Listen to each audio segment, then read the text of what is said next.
Recent గా గిట్టుబాటు ధర లేక మిర్చి రైతులు కావచ్చు, లేకపోతే ఈ ధాన్యం రైతులు కావచ్చు చాలా అవస్థలు పడ్డారని చెప్పి విన్నాను. నిజమేనా అది? కొన్నిసార్లు ఇబ్బంది ఉందండి, కొన్నిసార్లు ఇబ్బందులు లేవు. అన్ని సార్లు మాత్రం ఇబ్బంది లేదు. జగన్ హయాంలోనే బాగుంది, ఇప్పుడు గిట్టుబాటు ధర లేవని చెప్పి అంటున్నారు. అయితే ఆయన విధానంలో కరెక్ట్ గా ఉందా, ఈయన విధానంలో కరెక్ట్ గా ఉందా అనేది మరి ఆయన గారేమో ప్రతిపక్షంగా హాజరవట్లా. హాజరైతే ప్రజా సమస్యల మీద మాట్లాడటానికి హక్కు ఉంటది. మరి మాట్లాడినప్పుడు ఉండకూటమి వాళ్ళు కరెక్ట్ గా చేసుకుంటున్నావా, మేము సక్రమంగా చేస్తున్నాం వాళ్ళు చెప్తున్నారు. నేను అసెంబ్లీకి వస్తాను, నా ప్రతిపక్ష హోదా ఇవ్వని చెప్పి అడుగుతున్నారు. మరి ఇవ్వచ్చు కదా అది? అది రాజ్యాంగంలో చట్టంలో లేదురా బాబు, నీ కొత్తగా కల్పించేది ఏముందని నాయన, అది సాధ్యపడే విషయం కాదు అంటున్నారు. ఢిల్లీలో అటువంటి చోట ఇచ్చారు కదా, అక్కడ ఆమ్ ఆద్మీ పార్టీ వాళ్ళు బీజేపీ పార్టీ వాళ్ళకి ఇచ్చారు. అది కూడా మరి రాజ్యాంగంలో లేదు కదా. రాజ్యాంగంలో లేదన్నప్పుడు ఆయాలుండే చట్టం అయితే ఆ చట్టం మార్చుకోలేదు కాబట్టి పాత చట్టాన్నే మనం అనుకూలించాల్సిందే. ఇక్కడ మనము వేరే వేరే వాటి కోసం కాదు కదా, ప్రజా సమస్యలు నిలుగెత్తచాడడానికే కదా మనం మార్చమని చెప్పి అడుగుతా ఉంది. అది మరి తప్పెలా అవుద్ది మరి? ప్రజాస్వామ్యాన్ని మార్చినంత సేపు ప్రజల నిర్ణయం అండి. అది నువ్వు మార్చినాను కానీ నీకు అధికారంలో నువ్వు మార్చినా ప్రజలు దాన్ని కంట్రోల్ చేయలేరు. ప్రజల తీర్పునే దాన్ని కట్టుబడి చేయాల్సింది. ఏ ప్రధాని అయినా, ఏ ముఖ్యమంత్రి అయినా, ఏ ఎమ్మెల్యే అయినా ప్రజలు ఇచ్చిన దాని మీద కట్టుబడి ఉండాల్సింది. సరే, మీరు ఇచ్చిన తీర్పుతో ఇప్పుడున్న ఈ ముఖ్యమంత్రి 11 నెలల కాలంలో ఏం చేశారు, ఎలా చేశారు, బాగుందా బాగాలేదా? సరే, నేను చేయాల్సింది నేను చేస్తున్నానండి. అంతకు ముందర గవర్నమెంట్ కొంత అనుకూలమైన తీర్పు లేదు. నేను అన్ని సక్రంగా చేస్తున్నాను. నేను వచ్చి నా పాలన వచ్చి 10 నెలలు 11 నెలలు జరుగుతుంది. కాబట్టి నేను ఈ 5 సంవత్సరాల్లో ఆంధ్రప్రదేశ్ని తీర్చిదిద్దుతానని నేను చెప్తున్నాను. ఇది రాష్ట్ర గవర్నమెంట్ చెప్పేది. ఆయన చెప్పడం అయితే చెప్పారు. మరి ప్రజలు విశ్వసిస్తున్నారా ఆయన చెప్పిన మాటల్ని? కొందేమో ఆమోదిస్తున్నారు, కొందేమో వ్యతిరేకిస్తున్నారండి. ఏవి వ్యతిరేకిస్తున్నారు? వ్యతిరేకించే ఉంది. నాకు పింఛన్ రాలేదండి, మరి 10 నెలలు అయింది.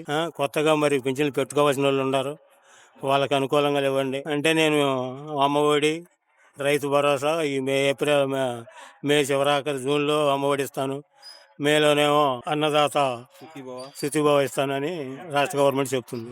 సరే, దానికి మనం రోడ్డు ఎక్కలేం కాబట్టి ఇవ్వమని చెప్పకుండా దాన్ని కొద్దిగా వెనక్కి జరుపుతా వస్తున్నారు. అందుకని ప్రజలు ఏమి పెద్ద మొత్తంలో వ్యతిరేకత చూపించలేదు అంటారా? వ్యతిరేకత చూపించాలి ప్రజలు అంటే అంత ఉద్యమం చేసే జనంలో లేరండి. ఎందుకురా వాళ్ళు చెప్పిన ఏందాం, వీళ్ళు చెప్పిన ఏందాం ఇనుకుంటా వెళ్తే నష్టం ఏంటి? మనం వాళ్ళని వ్యతిరేకించిన అవసరం ఏంటి, వీళ్ళని వ్యతిరేకించిన అవసరం ఏంటి? కరెక్ట్గా మనం న్యూట్రల్ వెళ్దాం అనేది ఒక ఆలోచన.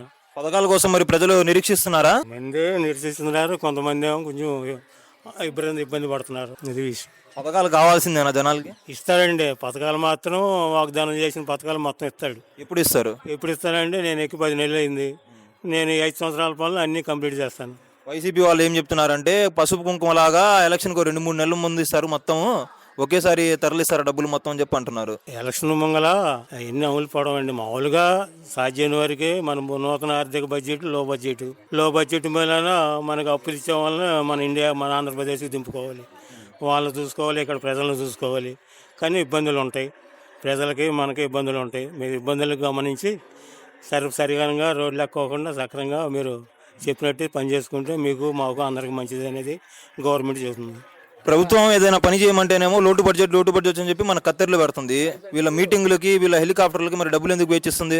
హెలికాప్టర్ కొన్నారంట నిన్న 174 కోట్ల రూపాయలు పెట్టి. మన మోదీ మీటింగ్ ఏమో 5,000 కోట్ల రూపాయలు పెట్టి కట్టారు. దేశాల్లో ఇచ్చేవాడు ఉంటాడండి, తీసుకునేవాడు ఉంటాడు. ఇది సామాజికంగా టర్న్ ఓవర్ నడుస్తూనే ఉంటుంది. 5,000 కోట్ల రూపాయలు పెట్టి మోదీ మీటింగ్ పెట్టాల్సిన అవసరం ఉందా రెండోసారి శంకుస్థాపనకి? అవును, మామూలు హంగు ఆర్భాటం ఎందుకు? వాళ్ళు కోరుకున్నారండి, ఈయన వచ్చాడు, తప్పే ఉంది. వస్తే సింపుల్ గా రిబ్బన్ కట్ చేసేసి అయిపోద్ది కదా.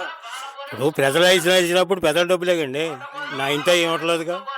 ఇప్పుడు ప్రధానమంత్రి వచ్చినా, ముఖ్యమంత్రి వచ్చినా నా ఇంట్లో తీసుకొచ్చి నేను ఏమిట్లేదుగా. మరి నేను చెప్పేది కూడా అదే. మరి మన డబ్బులు మనకు చేయడానికి ఏమో నానా సాకులు చెప్తున్నారు, మరి దానికి ఎందుకు చెప్పట్లేదని? అవి చెప్పుకుంటానికే కదండి సాధ్యపడవు. ఆ బడ్జెట్ ఉండేదే, లో బడ్జెట్ ఎప్పుడు ఉండేదే. దాదాపుగా లో బడ్జెటే, మీకు తెలియదేముంది. లో బడ్జెట్ కన్ఫామ్. ఆ ప్రజల్లో ఎప్పుడు ఆ లో బడ్జెట్ ప్రజల మీద పడుతూనే ఉంటుంది. మోదీ గారికి మరి ఇంత గ్రాండ్ గా మీటింగ్ పెట్టి పిలిపించారు కదా రెండోసారి శంకుస్థాపనకి. మరి ఈసారైనా అమరావతికి బాగా నిధులు ఇస్తారంటారు ఆయన? బాగా నిధులు ఇచ్చేది వేరండి.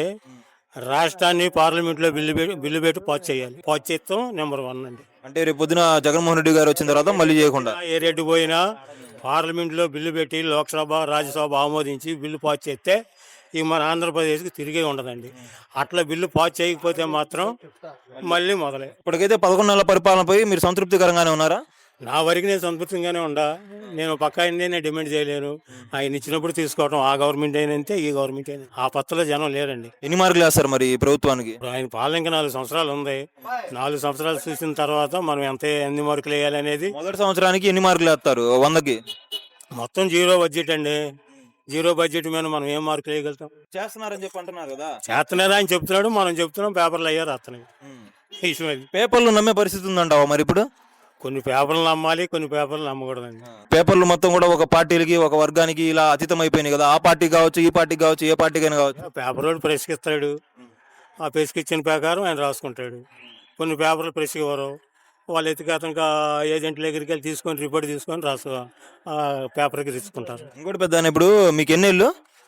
64. 64 ఏళ్ళు. ఇప్పటికీ మీరు చాలా సార్లు చూసుంటారు రాజకీయం, చాలా మంది ముఖ్యమంత్రులను చూసుంటారు కదా. గతంలో రాజకీయానికి ఇప్పటి రాజకీయానికి తేడాలు ఏంటి? ఏ రాజకీయం బాగుంది? రండి, వాళ్ళ టెక్నాలజీ విపరీతంగా పెరిగింది. ఆ రాజకీయాలు ఇప్పుడు లేవు.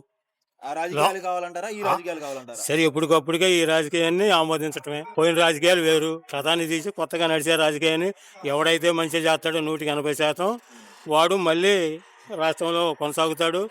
అవినీతి చేసాడు అనుకో మళ్ళీ మొదలే. జగన్ 11 సీట్లకు ఎందుకు పడిపోయారు? అవినీతి అనేదే ప్రధానం. దేంట్లో చేశారంటారు? ఇక అవన్నీ వివరంగా చెప్పాలంటే దాంట్లో చేశాడు, దీంట్లో చేశాడే ఎటు చేసింది సరే, ఇప్పుడు మేలు ప్రధానంగా- మేలు ఉంటాయి. సరే, ఇప్పుడు ప్రధానంగా రాష్ట్రంలో వినిపిస్తుంది ఏంటంటే మధ్య కుంభకోణం జరిగింది, ఏపీ లిక్కర్ స్కామ్ జరిగిందని చెప్పి అంటున్నారు. నిజంగా జరిగిందా? జరిగితే దాంట్లో జగన్మోహన్ రెడ్డి గారే తిన్నారని చెప్పి అంటున్నారు. అరెస్ట్ చేసే సత్తా ఉందంటారు మరి కూటమి ప్రభుత్వం దగ్గర? అరెస్ట్ ఏ ఉండదండి. 10 మందిని మోస్తుంటాడు, 10 మంది మళ్ళీ బయటకు వస్తుంటారు. బెయిల్ మీద వస్తుంటారు, బెయిల్ మీద వెనక్కి వెళ్తుంటారు. ఈ 5 సంవత్సరాలు కొనసాగుతూ ఉంటుంది. వైసీపీ వాళ్ళు ఏం చెప్తున్నారంటే చంద్రబాబు నాయుడు గారిని అరెస్ట్ చేశారు కదా, దానికి కక్ష సాధింపుగానే ఇలా ఇరికిస్తున్నారని చెప్పి అంటున్నారు. నిజంగా అది కక్ష సాధింపా? ఇచ్చి సాధింపు అంటూ అది ఉండదండి. పోతే ప్రజలకే వ్యతిరేక వచ్చింది కాబట్టి ప్రజలు దాన్ని బుద్ధి చెప్పారు అంతే. అంతే, ప్రజలు అయిపోయానండి. నీ అయిపోయావు, నా అయిపోయావు, ప్రజల నిర్ణయం. అంటే ప్రజలు అనుకుంటున్నారా జగన్ దాంట్లో అవినీతి చేశారని? మరి అవినీతి చేసేయడానికి పేపర్కి వస్తున్నాయి. ఆ పేపర్ చెప్పి నేను చెబుతున్నా.